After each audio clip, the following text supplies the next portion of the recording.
Iran Israel യുദ്ധം 4ാം ദിവസത്തിലേക്ക് കടക്കുമ്പോൾ ലോകത്തിനു മുന്നിൽ അമേരിക്ക നിരത്തുന്ന ന്യായീകരണങ്ങൾ കണ്ടാൽ ആരുമൊന്ന് അന്തം വിട്ടുപോകും. ഇസ്രയേൽ ഇറാനെ ആക്രമിക്കുമെന്ന് തങ്ങൾക്ക് നേരത്തെ അറിയാമായിരുന്നുവെന്നും ഇറാൻ തിരിച്ചടിക്കുമ്പോൾ അമേരിക്കൻ താവളങ്ങളെ ലക്ഷ്യം വെക്കുമെന്ന് ഉറപ്പുള്ളതുകൊണ്ടാണ് തങ്ങൾ ആദ്യം തന്നെ ആക്രമണത്തിന് ഇറങ്ങിയതെന്നുമാണ് American state secretary Marco Rubio ഇപ്പോൾ വെളിപ്പെടുത്തിയിരിക്കുന്നത്. അതായത് അടി കിട്ടുമെന്ന് പേടിച്ച് മുൻകൂട്ടി അടിച്ചുവെന്ന് ലളിതമായി പറയാം. പക്ഷേ ഈ മുൻകൂട്ടിയുള്ള തല്ല് ലോകത്തെ വൻ യുദ്ധത്തിലേക്കാണോ തള്ളിവിടുന്നത്? സമാധാനം ആഗ്രഹിക്കുന്ന രാജ്യങ്ങളെ പോലും അമ്പരപ്പിച്ചുകൊണ്ട് അമേരിക്ക നടത്തുന്ന ഈ വിചിത്രവാദങ്ങൾ വെറുമൊരു പ്രതിരോധമാണോ, അതോ ബോധപൂർവം യുദ്ധം ഇരന്നു വാങ്ങുകയാണോ? മാർക്കോ റൂബിയോയുടെ വാക്കുകളും പശ്ചിമേഷ്യയിലെ മാറുന്ന യുദ്ധതന്ത്രങ്ങളും വിശകലനം ചെയ്യുന്ന പ്രത്യേക റിപ്പോർട്ട് നമുക്കൊന്ന് പരിശോധിക്കാം. പുറത്തുവരുന്ന റിപ്പോർട്ടുകൾ പ്രകാരം അമേരിക്കൻ സ്റ്റേറ്റ് സെക്രട്ടറി മാർക്കോ റൂബിയോയുടെ പുതിയ പ്രസ്താവന അന്താരാഷ്ട്ര തലത്തിൽ വലിയ ചർച്ചകൾക്കാണ് വഴിമരുന്നിട്ടിരിക്കുന്നത്. ഇസ്രയേൽ ഇറാന്റെ പരമോന്നത നേതാവിനെ വധിക്കാനും ആണവ കേന്ദ്രങ്ങൾ തകർക്കാനും പദ്ധതിയിട്ട വിവരം അമേരിക്കയ്ക്ക് കൃത്യമായി അറിയാമായിരുന്നു. ഈ സാഹചര്യത്തിൽ ഇറാൻ തിരിച്ചടിക്കുമെന്നും ആ തിരിച്ചടിയിൽ പശ്ചിമേഷ്യയിലെ അമേരിക്കൻ സൈനിക താവളങ്ങൾ തകരുമെന്നും ഇന്റലിജൻസ് റിപ്പോർട്ടുകൾ ഉണ്ടായിരുന്നു. ഈ നാശനഷ്ടങ്ങൾ ഒഴിവാക്കാൻ വേണ്ടിയാണ് ഇസ്രയേലിനൊപ്പം ചേർന്ന് അമേരിക്കയും ഇറാന്റെ മേൽ ബോംബുകൾ വർഷിക്കാൻ തീരുമാനിച്ചത്. അതായത് ശത്രുവിന്റെ കൈ പൊങ്ങുന്നതിന് മുൻപ് തന്നെ അവന്റെ തോളിൽ തകർക്കുക എന്ന തന്ത്രമാണ് അമേരിക്ക പയറ്റിയത്. പക്ഷേ ഒരു രാജ്യം മറ്റൊരു രാജ്യത്തെ ആക്രമിക്കുമെന്ന് കരുതി ഇത്രയും വലിയൊരു യുദ്ധം തുടങ്ങുന്നത് എത്രത്തോളം ന്യായമാണെന്നാണ് ലോകം ഇപ്പോൾ ചോദിക്കുന്നത്. ഇറാനെതിരെ മാർക്കോ റൂബിയോ മുന്നോട്ട് വെക്കുന്ന ഈ വാദങ്ങൾ യഥാർത്ഥത്തിൽ യുദ്ധം നിർത്താനല്ല, മറിച്ച് അത് ആളിപ്പടർത്താനാണ് സഹായിക്കുന്നത്.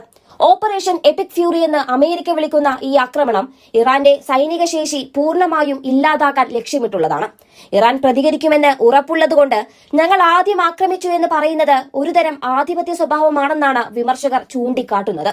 ഇറാന്റെ ഓരോ നീക്കത്തെയും മുൻകൂട്ടി കണ്ട് അവരെ ശ്വാസം മുട്ടിക്കാനാണ് ട്രംപ് ഭരണകൂടം ശ്രമിക്കുന്നത്. ഇത് മേഖലയിൽ സമാധാനം കൊണ്ടുവരുന്നതിന് പകരം റഷ്യയെയും ചൈനയെയും പോലെ ഇറാന്റെ സഖ്യകക്ഷികളെ കൂടി യുദ്ധകളത്തിലേക്ക് ക്ഷണിക്കുന്നതിന് തുല്യമാണ്. മറ്റൊരു വശം നോക്കുമ്പോൾ ഇറാൻ തിരിച്ചടിക്കുമെന്ന് അമേരിക്ക ഇത്രയധികം ഭയപ്പെടാൻ കാരണമുണ്ട്. ഹോർമൂസ് കടലിടുക്ക് അടച്ചും അയൽ രാജ്യങ്ങളിലെ യുഎസ് താവളങ്ങൾക്ക് നേരെ മിസൈലുകൾ വിക്ഷേപിച്ചും ഇറാൻ ഇതിനകം തന്നെ തങ്ങളുടെ കരുത്ത് കാട്ടിയിട്ടുമുണ്ട്. റിയാദിലെ അമേരിക്കൻ എംബസിക്ക് നേരെയുണ്ടായ ഡ്രോൺ ആക്രമണം റൂബിയോയുടെ ഭയത്തെ ശരിവെക്കുന്നതാണെന്ന് അമേരിക്ക തന്നെ സമ്മതിച്ചിട്ടുണ്ട്. എന്നാൽ ഇസ്രയേലിന്റെ ആക്രമണ പദ്ധതികൾ അറിഞ്ഞിട്ടും അത് തടയാൻ ശ്രമിക്കാതെ അതിൽ പങ്കുചേർന്ന അമേരിക്കയുടെ നടപടി പശ്ചിമേഷ്യയെ എന്നല്ല, ഒരുപക്ഷെ ആഗോള ലോകത്തെ തന്നെ ഒരു അഗ്നിപർവ്വതത്തിന് മുകളിൽ ഇരുത്തുന്ന നടപടിയായിപ്പോയി. ഇറാന്റെ ഭരണകൂടത്തെ തകർക്കാതെ പിന്മാറില്ലെന്ന കടുത്ത നിലപാടിലാണ് ട്രംപും സംഘവും ഉള്ളത്. എന്നാലിപ്പോൾ അതിലും വലിയ തിരിച്ചടികളാണ് പേർഷ്യൻ പോരാളികൾ കൊടുത്തുകൊണ്ടിരിക്കുന്നതും.